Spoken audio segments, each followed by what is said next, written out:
IFM News Police Report. Idol Lawrence, magandang morning. Please come in. Yes, Idol Bernard, good morning. Natiliw iti may sa alalaki, iti barangay Poblacion Nueva Era, Ilocos Norte. Kalpasan na natiliwan ti may pagarup asyabu. Namuan at subject ti drug buy bus operation kat agtawen upatapulo, fish vendor, ken residente iti nasa unga ili. Basar ti report iti nailian na pulisya kat nakumpiskar ken kuana ti 8 asa 6 ti may pagarup asyabu. Ken agdagsen dayto iti 0.9 grams nga agatad ti 6,120 pesos. Maipila ti kaso panagsalungasing ti RA 9165 when a Comprehensive Dangerous Drugs Act of 2002. Kabayatan na natiliw pa iti may sa alalaki iti syudad Tilawag babayan ti bilag ti warrant of arrest iti kaso panagsalungasing ti RA 9165 when a Comprehensive Dangerous Drugs Act of 2002. Ti akusado ket natiliw babayan ket kameng ti Ilocos Norte Provincial Drug Enforcement Unit ken personnel manipod Lawag City Police Station.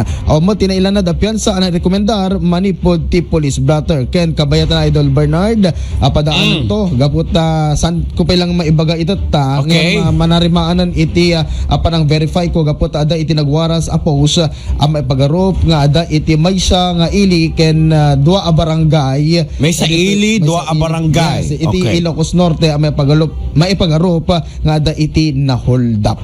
Na hold up? Yeah.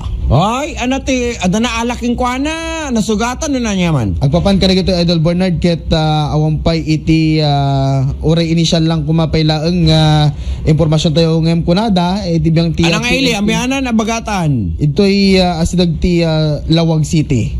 Matlaang. Ngam sa ampel lang may ibagatat tagaput manarimaan pa Confirmar kanang pay dapay lang. lang ti verification da Okay. ako hepe.